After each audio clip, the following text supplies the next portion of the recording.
জয় মা চামুণ্ডা 4 আগষ্ট 2025 সোমবাৰৰ বিষয়ে আমি ৰাশিফল ক'বলৈ ওলাইছো। আজি হৈছে শাওন মাহৰ শুক্ল পক্ষৰ দশমী তিথি আৰু একাদশী তিথিৰ সংমিশ্ৰণ পৰিছে আৰু আজি দিনটোত শাওন মাহৰ অসমীয়াৰ 18 তাৰিখ পৰিছে।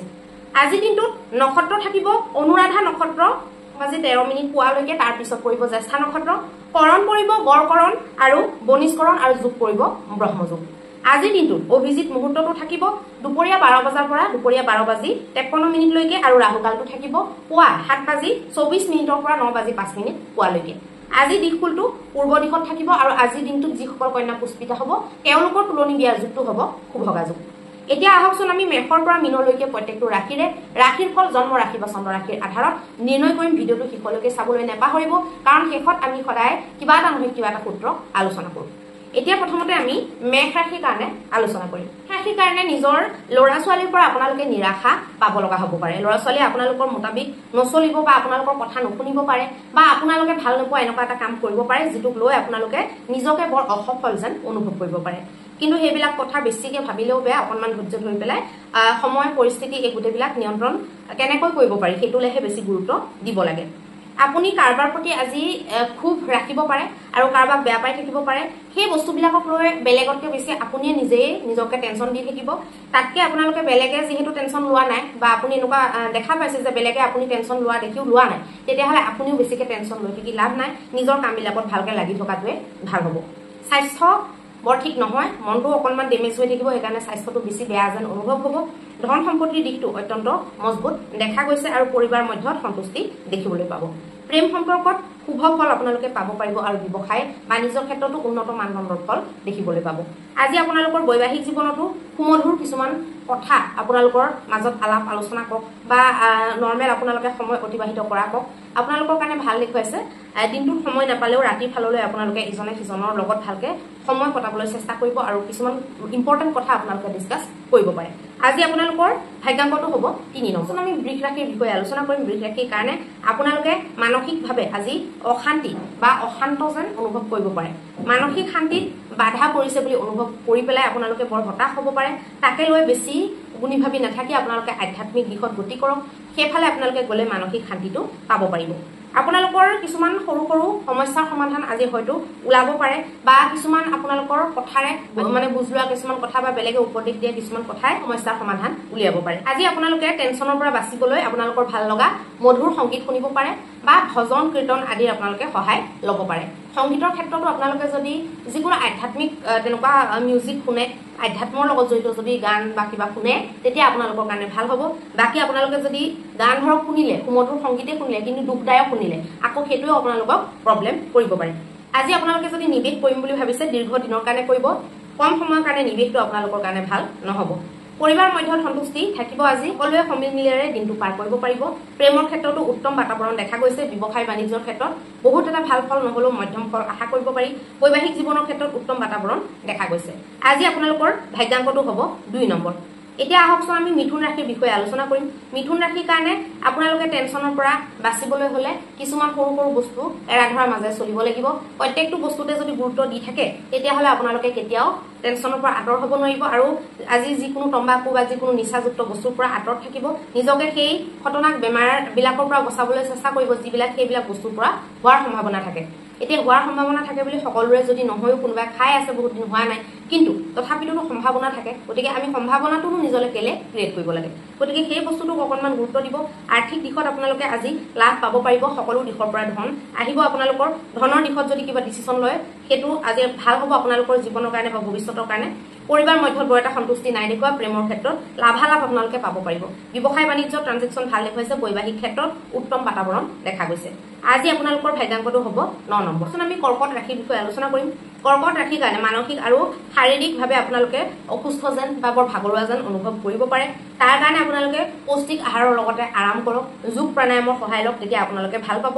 উৰ্জা স্তৰটো আপোনালোকে ভালকে বনাই ৰাখিবৰ কাৰণে যিখিনি আপোনালোকক আৰামৰ প্ৰয়োজন, যদি বহুত দিনৰ পৰা টোপনি ক্ষতি হৈ আছে তেতিয়াহ'লে আৰাম কৰি পেলাই সেইখিনি পুৰাই লওক বা এনাৰ্জি লেভেলটো আনিবলৈ চেষ্টা কৰক। আজি বহুত বেছি চিন্তা আপোনালোকৰ হ'ব পাৰে বা আজি বহুত বেছি অশান্তিত ভুগিব পাৰে।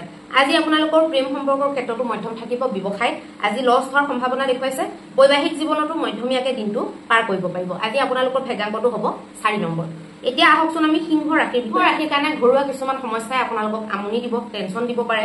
আপোনালোকৰ কাৰণে আজি সন্তানৰ পৰাও আৰ্থিক লাভ হ'ব পাৰে। সন্তানৰ দিশৰ পৰা যিকোনো লাভ বা যিকোনো আশা ভৰসাৰ স্থল আপোনালোকে দেখিব পাৰে। আজি আপোনালোকৰ স্বাস্থ্য ক্ষেত্ৰত বৰ এটা শুভ বুলি ক'ব নোৱাৰি। ধনৰ দিশটো মজবুত থাকিব। পৰিবাৰ মধ্যত সন্তুষ্টি বিশেষ এটা নাথাকিব পাৰে।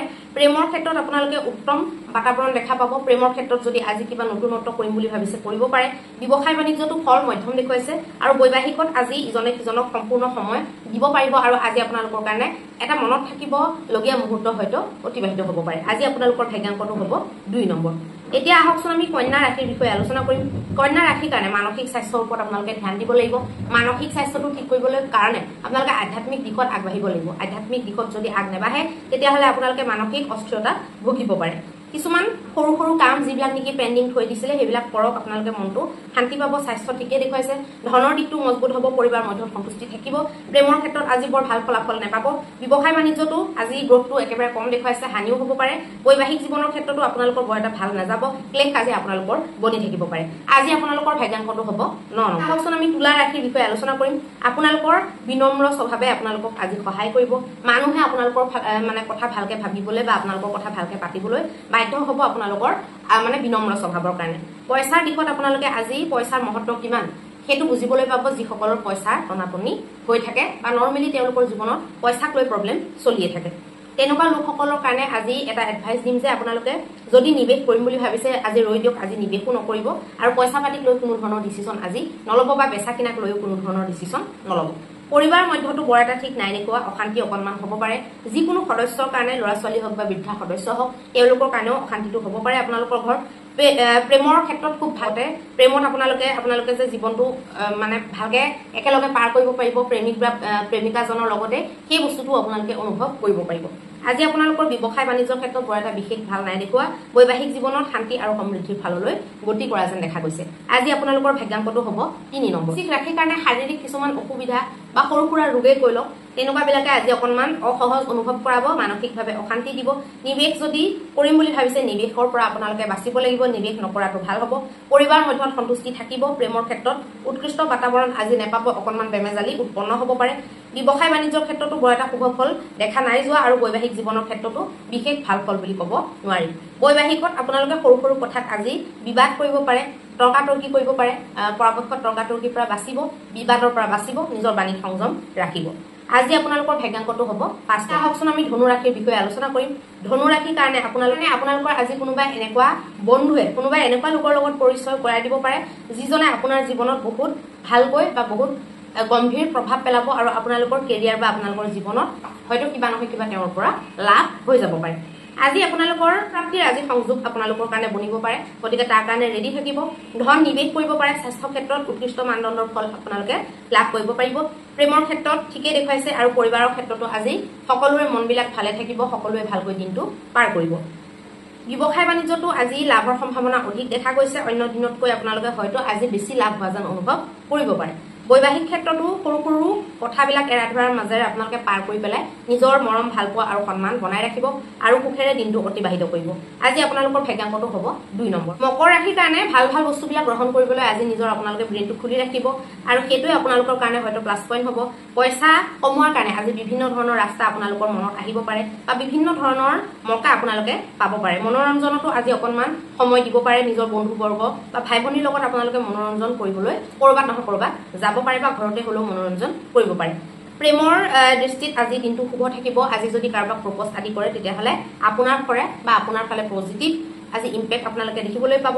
ধনৰ দিশ মজবুত। পৰিবাৰ মধ্যতো সন্তুষ্টি থাকিব। ব্যৱসায়ত আজি গ্ৰথৰ ফালে গতি কৰিব।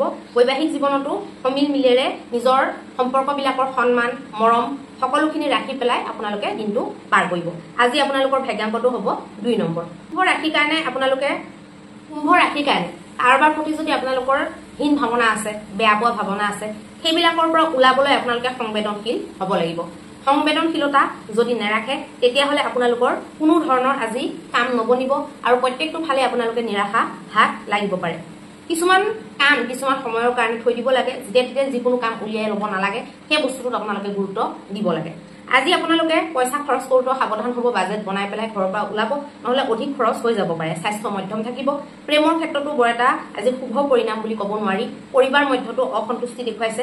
প্ৰেমৰ ক্ষেত্ৰত আপোনালোকে যদি পানীত সংযম কৰে তেতিয়াহ'লে মধ্যমীয়াকৈ দিনটো অৱশ্যে গুচি যাব পাৰে। ব্যৱসায় বাণিজ্যৰ ক্ষেত্ৰত লাভ নাই দেখুওৱা, লছৰ সম্ভাৱনা বেছি দেখুৱাইছে লাভতকৈ। বৈবাহিকত আপোনালোকে মধ্যমীয়াকৈ দিনটো পাৰ কৰিব পাৰিব। ইজনে সিজনক ছাপোৰ্ট কৰিবলৈ চেষ্টা কৰক, ইজনে সিজনৰ কথাবিলাক বুজিবলৈ চেষ্টা কৰক, তেতিয়া দিনটোত একো অসুবিধা নোহোৱাকৈ পাৰ হ'ব। আজি আপোনালোকৰ ভাগ্যাংকটো হ'ব 8 নম্বৰ। এতিয়া আহকচোন আমি মীন ৰাশিৰ বিষয়ে। মীন ৰাশিৰ কাৰণে ঘৰুৱা কামবিলাক কৰোঁতে সাৱধান হ'ব, কৰবাত দুখ চুখ পাব পাৰে, সেইটোক লৈ আজি সচেতন হৈ থাকিব। বস্তু হেৰাব পাৰে, বস্তুক লৈ পেলাই আপোনালোকে বৰকে ইগনোৰ মানে গায়েৰা দি পেলাই নাথাকিব। এই ক'ত পৰিল কি থাকিল য'তে থাকক তাতে থাকক, পিছত থম এনেকে নাভাবিব। য'ৰ বস্তুটোত আপোনালোকে ভালকে সোমাই থৈ দিব। দৰকাৰী বস্তুবিলাক বাহিৰত আপোনালোকে য'তে ত'তে পেলাই নথব। আৰু পইচাও কিছুমান মানুহে য'তে ত'তে থয়, সেই কথাটো বহুত বেয়া। তেনেকুৱা কামো আপোনালোকে নকৰিব। কৰবাত আজি যাত্ৰাত যাম বুলি ভাবিছে, আপোনালোকৰ যিবিলাক মহত্বপূৰ্ণ বস্তু যাত্ৰাত লগত লৈ যোৱা সেইবিলাকো সাৱধানে ৰাখিব। হেৰাব পাৰে, সেইটোক লৈ সাৱধান হ'ব। আজি স্বাস্থ্য বৰ এটা ভাল নহয়, ধনৰ দিশটো মজবুত নাই দেখুওৱা। পৰিবাৰতো অসন্তুষ্ট বাতাবৰণ দেখা গৈছে। আৰু প্ৰেমৰ ক্ষেত্ৰতো আজি বেমেজালি অকণমান পাব পাৰে। প্ৰেমক লৈ পেলাই বা নিজৰ পাৰ্টনাৰজনক লৈ পেলাই আজি বৰ খুচ নাথাকিব পাৰে। মনটোত অকণমান কিবা এটা নহয় কিবা এটা আপোনাৰ হেপিনেছ কিবা এটা বনি থাকিব পাৰে, বা আপোনালোকৰ সংবেদনশীলতাত কোনোবাই আঘাত কৰিব পাৰে, বা কিবা এটা কথাক লৈ আপোনালোকে চিন্তিত হৈ থাকিব পাৰে। ব্যৱসায়ৰ দিশটো আজি ভাল। ব্যৱসায়ত আপোনালোকে ফ'কাছ কৰিলে তাত লাভ পাব পাৰিব। বৈবাহিক জীৱনতো আজি বিশেষ ভাল বুলি ক'ব নোৱাৰি। কিছুমান সৰু সৰু কথা বা থাৰ্ড পাৰ্চনৰ কথাৰ কাৰণে আপোনালোকৰ মাজত বিবাদ হ'ব পাৰে। আজি আপোনালোকৰ ভাগ্যাংকটো হ'ব 6 নম্বৰ। এতিয়া আমি এনেকুৱা এটা সূত্ৰ আজি আলোচনা কৰিম, যিটো নেকি আপোনালোকে হয়তো নিজৰ ঘৰত আপোনালোকে নিজৰ পৰিয়ালৰ লগত মিলাইও চাব পাৰিব। মঙ্গল গ্ৰহ আপোনালোকৰ ভাল নে বেয়া আপোনালোকে কেনেকে গম পাব? আপোনালোকৰ যদি জন্মকুণ্ডলী আছে তো জন্মকুণ্ডলী দেখুৱাই পেলাই আপোনালোকে গম পাব পাৰিব। যিসকলৰ জন্মকুণ্ডলী নাই বা কোনো ডিটেইলছ নাই জন্মৰ, তেওঁলোকে কেনেকে গম পাব আপোনাৰ মঙ্গল গ্ৰহটো বেয়া বা ভাল বুলি? আপোনাৰ স্ত্ৰীৰ ক্ষেত্ৰত দেই, এইটো স্ত্ৰীৰ ক্ষেত্ৰত কৈছো, সকলোৰে ক্ষেত্ৰতো কম। স্ত্ৰীৰ ক্ষেত্ৰত আপোনালোকে যদি এনি টাইম সদায় যিকোনো কথাতে যদি নিজৰ স্বামীৰ পৰা অপমান পাই থাকে, স্বামীয়ে যদি আপোনাৰ অকণো কেয়াৰ নকৰে, আৰু আপোনালোকৰ মানে পিছে পিছে ঘূৰাটোতো বাদেই, আপোনালোকৰ যিকোনো কথাত আপোনালোকৰ সঁহাৰি বিচাৰাটোতো বাদেই বা সোধাটোতো বাদেই, কোনো পাত্তাই নিদিয়ে, এনি টাইম শত্ৰুতাৰ দৰে ব্যৱহাৰ কৰে, তেতিয়াহ'লে আপোনালোকে তেনেকুৱা যদি আপোনালোকৰ লগত হৈ আছে নিজৰ স্বামীৰ ফালৰ পৰা, তেতিয়াহ'লে আপোনালোকে জানিব যে আপোনালোকৰ মঙ্গল গ্ৰহটো কুপিত হৈ আছে বা মঙ্গল গ্ৰহটো আপোনালোকৰ বেয়া। বন্ধুৱে সদায় আপোনালোকক শত্ৰুতা কৰে। এনি টাইম যদি বন্ধুৱে বা যিকোনো মানুহে আপোনালোকৰ লগত যদি এনি টাইম শত্ৰুতা কৰে, তেতিয়াহ'লে জানিব যে আপোনালোকৰ মঙ্গল গ্ৰহটো কুপিত হৈ আছে। যদি আপোনালোকৰ কম বস্তু, সামান্য বস্তু, যিটোত নেকি বেলেগৰ একো ক্ষতি নহয়, কিন্তু আপোনালোকৰ ৰক্তক্ষয় হয়, ৰক্তপাত হয়, বা এনি টাইম যিকোনো সময়তে আপোনালোকে দুখ পাই থাকে, এনি টাইম ব্লাড ওলাই থাকে, আপোনালোকৰ শৰীৰৰ পৰা ব্লাড গৈ থাকে। ধৰক পৰিলে দুখ পালে ব্লাড ওলালে, কাটিলে দুখ পালে মানে ব্লাড ওলালে, এনি টাইম ডেইলি কাটে। কিছুমান মানুহ থাকে যে কটাৰীখন চুলে কাটেই, মানে কটাৰী মানে নুচুলেও বেলেগত গৈ পেলাই কিবা এটাত গৈ পেলাই দুখ পাই আহিবগৈ। তো তেনেকুৱা হ'লে আপোনালোকে জানিব যে মঙ্গল গ্ৰহ আপোনালোকৰ জন্মকুণ্ডলীত বেয়া। আৰু প্ৰত্যেকটো বস্তুতে যদি আপোনালোকে হাৰ মানি যায়, প্ৰত্যেকটো বস্তুতে অকণো যদি আপোনালোকৰ সাহস ভিতৰত উৎপন্ন নহয়, তেতিয়াহ'লে আপোনালোকে জানিব যে আপোনালোকৰ মঙ্গল গ্ৰহটো বেয়া। আপোনালোকৰ গাটো ঠিকে আছে, আপোনালোকৰ স্বাস্থ্য ঠিকে আছে, স্বাস্থ্যত কোনো ৰোগ ব্যাধি নাই, কোনো বিষ বেমাৰ নাই, তথাপিতো যদি আপোনালোকৰ একো কাম কৰিবলৈ মন নাযায়, পৰাক্ৰম যদি কৰিবলৈ মন নাযায়, তেতিয়াহ'লে আপোনালোকে জানিব যে আপোনালোকৰ মঙ্গল গ্ৰহটো জন্মকুণ্ডলীত বেয়া বা কুপিত হৈ আছে।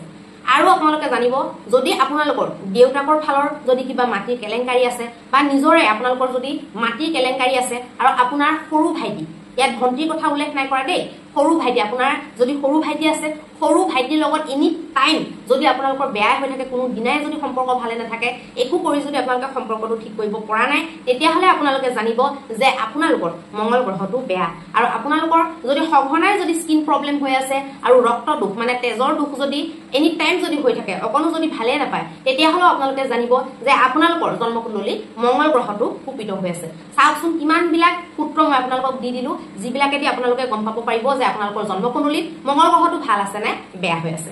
এতিয়া আমি মহা উপায়টোৰ বিষয়ে আলোচনা কৰিম। মহা উপায়ত বেলেগ একো নিদিওঁ, শিৱ বাবাৰে নিয়ম দিম। শিৱ বাবাৰ লিংগত আজি আপোনালোকে 3টা ফলৰ ৰসেৰে যদি অভিষেক কৰে আৰু 11 টকা 3টা শিৱ মন্দিৰত যদি অৰ্পণ কৰে, অত্যন্ত শুভ ফল লাভ কৰিব পাৰিব। ধন্যবাদ।